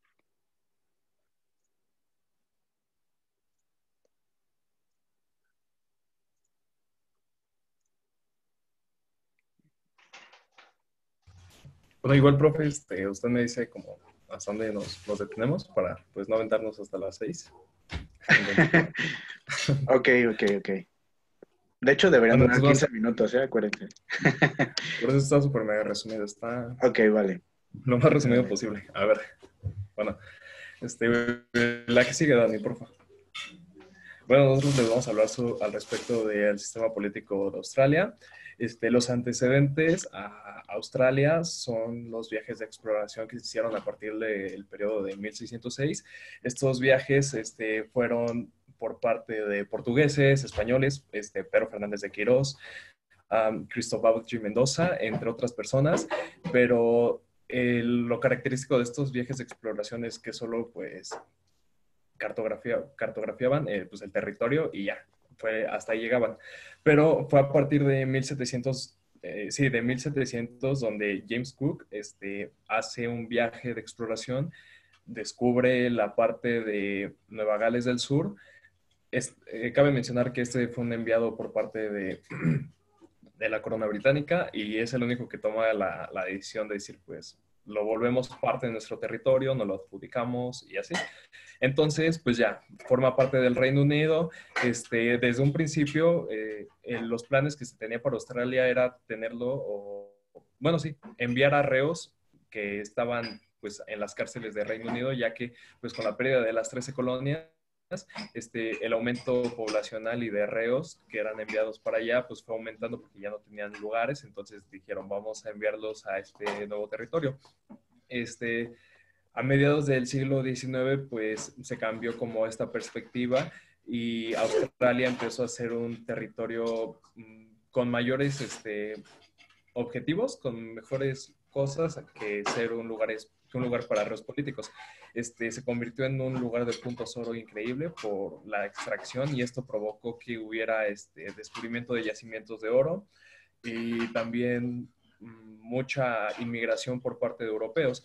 Al haber mucha inmigración, esto provocó que los primeros pobladores generaran como un sentimiento nacionalista europeo y con el paso del tiempo pues fueron llegando más y para 1823 pues ya estaban formando colonias imperiales que formaban parte de Reino Unido. La siguiente, por favor, Daniel.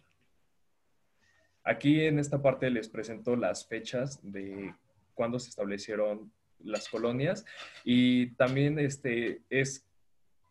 importante estas fechas porque fue el periodo de tiempo en el que cada espacio territorial se fue pues independizando, por así decirlo, las colonias. Y para la época de 1890, Australia ya estaba dividida pues en 6 entidades independientes. Es ahí donde también se le conoce, bueno, se le otorga como el término de federación. La siguiente, por favor, Daniel. Esta época es importante. En 1890 y 1895 se suscitó una crisis económica por especulaciones en la Bolsa de Valores de Londres que pues provocó y vino a hacer estragos a Australia. Recordemos que para ese entonces aún estaban unidos estos dos lugares.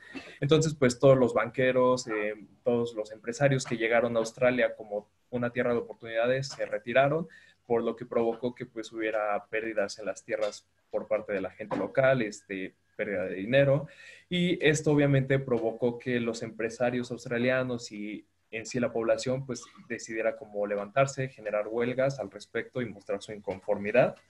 Y es ahí donde pues se crea como una formación política o una fuerza política muy importante con los banqueros y todos los empresarios y las sociedad para impulsarlos y meter presión para que se creara un parlamento independiente de la corona británica, para que estos no estén dependiendo de ellos cuando pues ellos están haciendo las cosas bien. La siguiente, por favor. Es ahí donde se da la Constitución de 1901. Me voy a enfocar en ciertos puntos al respecto de la Constitución. Lo que para mí, pues, los más importantes es la estructura que se da con respecto, pues, al Parlamento, y también un punto importante es cómo se le otorga el carácter para volverse una federación. Como ya les mencioné anteriormente, esas 6 colonias que acabo de mencionar se independizan, se vuelven una federación.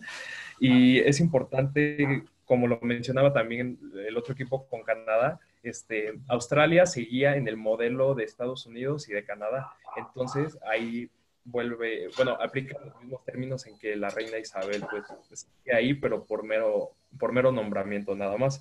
Igual, pues el Parlamento británico respalda esto para que pues no se quede en el aire, y su respaldo se encuentra en los estatutos de Westminster de 1931 y la ley de Australia de 1986, que estos documentos hablan sobre la igualdad legislativa que hay entre Australia y Reino Unido. La siguiente, por favor. Igual para esa época de pues, 1901, perdón, se crea el Parlamento Federal del Commonwealth de Australia, ya el que es soberano, independiente y ya no depende de la reina. Obviamente, pues como ellos les dieron el voto decisivo o se los aprobaron, pues la reina Isabel sigue teniendo un papel, pero por mero título, por así decirlo. El único poder de acción o de incidencia que tiene en el Poder Ejecutivo es la del máximo representante. En este caso, la reina Isabel designa al gobernador general, que es el que está en medio, para que éste se encargue de realizar todas las tareas con respecto al gobierno. Además de que, pues, este gobernador general designa al primer ministro, que como ya lo mencionaron en la exposición anterior los compañeros y que muchos le surgieron sus dudas, sí, en algunos casos el primer ministro puede llegar a tener un mayor poder de incidencia o se encarga de más cosas de más importancia, por así decirlo, que el jefe de gobierno. La siguiente, por favor. Entramos aquí a la parte y de lleno igual con temas de la Constitución de Australia, que es el poder legislativo. En este caso, reside en el Parlamento Federal del Commonwealth de Australia, que ya lo acabo de mencionar, que se dio con la Constitución. Y también fue inaugurado por la reina Isabel el 9 de mayo de 1988.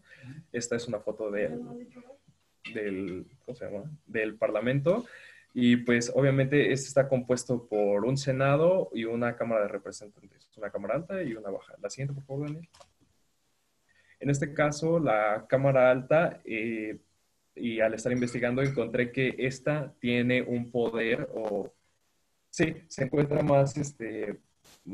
tiene más facultades que la Cámara de Representantes, ya que esta es la que aprueba y la que da como el voto final al respecto con leyes de presupuestos o iniciativas que tiene el gobierno. Si decide rechazarlas, aunque ya fue aprobada por la Cámara de Representantes, pues se va otra vez y tiene que generar modificaciones. En cuanto a su conformación, está por 76 miembros, 12 por cada estado, y aparte hay otras 2 entidades de Australia, en las cuales se eligen a 2 representantes por cada una y ahí forman los 76. Como ya se los mencioné, pues tienen un papel muy importante y más activo. Y estos tienen un mandato de aproximadamente 6 años, tienen un mandato de 6 años y aquellos que proceden del territorio, o sea, que son electos como por la población, tienen un mandato recortado de 3 años. Estos, pues, se celebra, las elecciones para elegir senadores se dan cada 3 años y solo se renueva la mitad de las cámaras. En este caso, pues, los senadores son electos por la población, ellos mismos los pueden escoger bajo ciertas normas, pues, de un sistema proporcional para, pues, que puedan ser electos. La siguiente, por favor. En cuanto a la Cámara de Diputados, la Cámara de Representantes, esta está compuesta por 150 miembros por un mandato de 3 años. La misma Constitución también resalta que la Cámara de Representantes debe de tener al menos el doble que la Cámara Alta. En este caso, los miembros de la Cámara de Representantes son electos mediante un voto preferencial o un voto alternativo por medio de suscripciones uninominales, que son una aprox de 85,000 votantes, pero bueno, más adelante les van a hablar sobre el voto preferencial y el alternativo. Igual en esta parte de aquí abajo les enseño cómo están distribuidos los lugares por cada territorio que son de los 6 territorios de Australia. Esta imagen que está en la parte superior es el Partido Liberal Nacional, que él es el máximo representante, bueno, es el líder de dicho representante, de dicho partido, perdón, y aparte tiene igual un cargo en la Cámara de Representantes. La siguiente, por favor, Daniel. En cuanto a su poder judicial, el sistema judicial, pues, australiano recae en cada una de las entidades locales, por así decirlo. Cada quien decide resolver los casos con base a su propia interpretación de la ley, pero hay veces que hay casos que son de fuerza mayor, por así decirlo, entonces existe un órgano superior, un órgano supremo que se encarga de llevar todo este tipo de casos. Hay casos muy sonados que pues obviamente no han podido ser resueltos por parte de las instancias locales, que entonces pasan a una segunda instancia, que es la máxima el Tribunal Supremo de Australia. Este está formado pues por un juez supremo y otros 6 miembros designados por el propio gobernador, que es una de sus pocas tareas que tiene. También, bueno, se tienen cierta relación con el gobierno y con los estados pues para llevar a cabo como la situación y así poderle dar una solución. La siguiente, por favor. Aquí toco esta parte de, entonces, ¿qué es una federación, una república? Más adelante uno de mis compañeros les hablará al respecto de la república, pero hay que quedarnos con la parte de la federación, como ya se los mencioné, y en la Constitución lo menciona. Estas 6 colonias se federalizan, se vuelven independientes, pero trabajan en conjunto. Pero también la Mancomunidad de Australia, que así se le conoce a Australia, es una monarquía constitucional federal parlamentaria.